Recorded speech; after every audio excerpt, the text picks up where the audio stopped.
السلام عليكم ورحمة الله وبركاته خبجمتوتا جالتمتوتا ilmaan Oromoo addunyaa mararratti argamtan oduu ajaa'ibaatii isiniif qabannee dhufnee jirra baga gammaddan isiniin jedha maal gammachuu qabnaa miti ittaansuudhaan oduu gaddaa onnee nama cabsu qabna jechuudha baay'ee tokko waan onnee nama cabsutu deemaa jira Oromiyaa keessatti gadda onnee nama cabsu ijoollee warri firootaan keessan Facebook kanarratti isin argaa jiru TikTok irratti isin jalaa miidhaman rabbiin obsa isiniif haa kennu isiniin jedha Oromoo martinuu abshira gaafa bari'uuf ko akkuma kanatti ciniinfuun baay'ata waan ta'eef duuti nutti hammaataa jira otuu nuti kan hidhametu nu hiikama jennu ammas nu jala ajjeefamaa jiru qeerroon nuti beeynu Facebook irratti nu wajjiniin kaleessa dheenga dabarreessaa turan kaleessa eddee tokkotti waraana biltsiginnaatiin namni afur eddee tokkotti rashaname jechuudha. Kun mallattoo kufaatii biltsiginnaa se'achiisa malee biltsiginnaa aangoorra tursiisuutti hin qabu yoo muutaanaan jechuudha. Egaa akkuma beekamu erga kaleessa wanti kun godhame as woboon tarkaanfii jajjabaa fudhataa jira jedhamaa jira. Gumaa ijoollee keenyaallee dirribaan akka nuuf baasu abdii qabna jechuudha. Kaleessuma warra ijoollee kanarratti tarkaanfii fudhate waraanni woboodhaa nama 20 ajjeesuudhaan 12 madeessuudhaan madoo intiniin jenne waan raawwateef baay'ee tokko gammadee jira. Maaliif namni ilmaan Oromoo ajjeese yoo hammam daaraa ta'e waraanni biltsiginnaa gaafa waraana wobootiin daaraa taate akaamtee kaatee dhufte miskiinota ajjeesi malee humna qabaattee woboo jala dhaabbattee loluu hin dandeessu dhugaa dubbachuudhaaf. Kunis waan mo'atamuu biltsiginnaa mirkaneessudha jechuudha. Hin boo'inaa Oromoo kiyya nu'iif wanti kun duutii haaraa miti. Nama guba dhugaadha gaafa Oromoon gaafa bilisoomuudhaaf ka'u akkanatti gadi baatee jarri balleessinee bannaadhaa Oromoo kiyya irratti kana raawwattu onnee nama cabsa gaddi. Wanti asin dubbachuu barbaadu asirratti wanti an dubbachuu barbaadu abshiraa Oromoo kiyya Jawaar Mahammadis ni baha yeroo dhiyootti dhugaan isinitti hima ilaa wanta kana ilaaf qabadha. Jawaar Mahammadis ni baha Oromoonis ni bilisooma biltsiginnaanis diigamtee paartiin Oromoon bakka buufate yookiin uummanni bakka buufate mootummaan ce'umsaa akka ijaaramu dhibbaan dhabbatti waan dhugaa ta'e ergixinyaa hunyee nagaraachuu ማለት ነው. Irra dhaabbadhee dhugaan dhugaatti Jawaar Mahammadis jaallatanii otoo hin taane ilaa funyaatas qabamanii gadhiisu. Paartiin biltsiginnaa jedhamu kunis diigamee paartiin Itoophiyaa guutuu ilaallatu bakka bu'u kan nama tokko irratti qofitti hin hundoofne amma biyyi qofittiidha kan paartii kana qabatee deemaa jiru. Sana otoo hin taane kan sabaaf sablammoonni irratti hirmaatan kan hunda galeessa godhate marii ajaa'ibaa gaggeeffama. Abiyyi seeraaf hin dhiyaata warri har'a aangoorra jiru hundi warri intini Amaaraatis akka seeratti dhiyaatan dhibbaan dhibbatti irra dhaabbadhe isinitti jechuudha. Kun waan dhugaati diigamuus qabdi biltsiginnaan. Egaa Oromoo kiyya boo'ichi nun barbaachisu maal gochuudha qabna beektu yeroo amma woboon tarkaanfii jajjabaa kana fudhatu kaleessa amboo to'atee jira. Asee maal takka ta'uu jiru hundi keessan woboon TPLF yoo barbaade Finfinnee qabachuu dhiisee Tigireetta icha deebi'u woboon deemsa isaa dhaabaan jiru jechuudha. Woboon deemsa jalqabe akkuma sanatti itti fufee jira. Oromiyaa hunda bilisa baasee mootummaa mataasaa hundeessuu erga jalqabe bubbulee jira. Wanti garuu nama gaddisiisu Oromoo kiyya gaafa woboon bakka tokko natsaa baasee ofiin of bulchaa hanga mootummaa mataan keenya dhaabbannutti isiniin jedhu waan hin taane waan isin irraa hin eegamne akkuma jaalamarroon jedhe hin raawwatina. Kun safuu Oromootis cabsuudha waan Oromoo irraa isin eegamne jechuudha.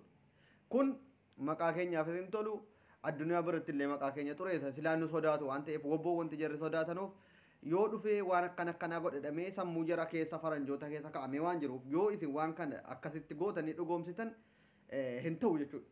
Of qulqulleessuun dirqama uummanni keenya woboon bakka kana intinii godheera mootummaan hin jiru namni gaafatu jettanii qabeenya saamuu waan akkasii waan xixiqqoo isin irraa hin eegamne hin godhinaa isiniin jedha. Dirqama maal gochuu qabna Oromoo kiyya warra amma ijoollee keenya irratti waan akkana raawwataa jiru yoo argitan maqaa jara akkuma gurbaa jara Amaanu'eel Mondimuu karaa irratti rashanee woboon maqaan jara wanti harri galmoomnaan harkatti qabee gumaa Amaanu'eel Mondimuu nuuf baase warra kaleessa ijoollee kana irratti waan akkanaa godhaa jiran dhibbaan dhibbatti maqaa jaraatiif maqaa maatii jaraa hunda barreessa. Yoomuyyuu eessattuu baduu hin danda'an eessa tokko hinuma kafalama gumaan jara waan isiniin jedha. Kanaafuyyuu woboo kiyya jabaadha. Wobootiyya jabaadhaan isin jedha. Ammas dhaamsi an asirratti dhaamuu barbaadu ijoollee woboo jaallannaa jaalmarroo jaallanna jedha. Dheengadda gaafa yaa rabbii kiyya dhugaa godhi Jawaar Mahammad hin baha jedhamee gadi dubbatamu maal jedhaa turtan isin argaa turre baay'een keessan. gaafa Jawaar Mahammad bahe girrisaan hin bilisoomtii kana booda qabsoon jaran barbaachisu jedhaa turtan. Kun hamilee wal cabsuu fi wal tuffachuu keenya argisiisa. Nuti Jawaariif miti kan qabsoofnu bilisummaa Oromooti. Jawaaris yoo ta'e of Jawaariin hidhaa baasuudhaaf kanan jalqabne Oromoon. Qabsoon Oromoo har'aa miti otuu Jawaar bakkee jiruutti qabsaa ture du'aa ture. Har'a Jawaar mana hidhaatii baheedhaaf girrisaa yookiin wanti adda nu qooduudhaaf wanti isin dhamaatan. Tokkummaa jedhaa maaliif iyyuu akka Oromoon kun bakka lamatti qoodamuuf dubbii marzii faffacaafu. Wanti akkanaa kun Oromoo diiga malee tokkummaa Oromoon jabeessu. Oromoo kiyya waan akkanaa dhiisaa. Woboo jaallatna jedhaa. Tokkummaa Oromoo jaallanna jedhaa. Hin injifanna jedhaa. Gaafa waan akkanaa gootan maaltu isinitti dhaga'amame kun Oromoo tokkoomsa. Hamilee walii eeguu jedhama. Jawaar hidhaa yoo bahe girrisaan hin bilisoomtii warri jettan kun maal jechuudha? An ummata woboo jaallatu bakka buuseetu hin taane kaan Oromoo addaan diiguudhaafis wanti hojjetamaa jiru tokko jira. Woboon jaallanna jedhaa maqaa piroofaayilaa jaraa gootota Oromoo warra bosona jiran irra godhata. Jawaar Mahammad akka naafteenyaan jibbitu olitti kan maqaa Jawaar dhahuu jibbu warra woboo jaallanna jedhu. Warra woboo jaallanna jedhu tun taane warra maqaa woboo balleessuudhaaf warra woboo deeggaranu xureessuudhaaf godhan kana ofirraa eeggachuun dirqama jechuudha. Namni tokkummaa Oromoo bilisummaa Oromoo jaallatu Jawaariinis ija tokkotti akka ija tokkootu jaallata. Marroos akka ija tokkootu jaallata malee marroo piroofaayilii keewwattee Jawaar du'u Jawaar ganaa seeratti dhiyeessina Jawaartuu yoo akkana nu godhe bar Jawaar yoo hammam isin bar rakkoon Oromoo keenya waan namni gaarii hojjete waggaa dhibbaa dhiiftanii dogongora tokkittiidhaan nama duuka waggaa fayyaa deemtanii nama qeequu nama hamilee nama cabsuu maal jechuu kana irratti hin ta'u kun ta'uus hin qabu yoo ta'es immoo hin bareedu akkamitti ta'a Jawaar Mahammad waan inni Oromoodhaaf godhe waggaa meeqatti godhamuu hin danda'u dhugaa jirtu walitti himuudhaaf.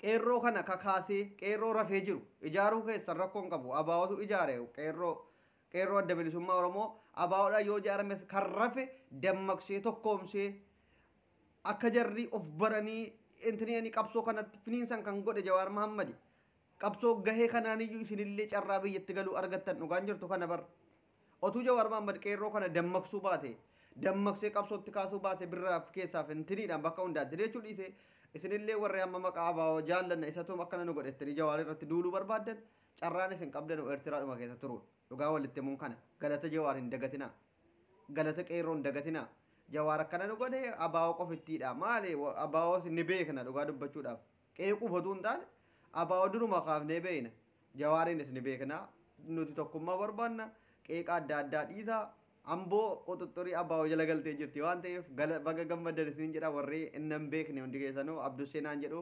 subscribe gochuudhaan maatii naaf ta'a galatoomaa.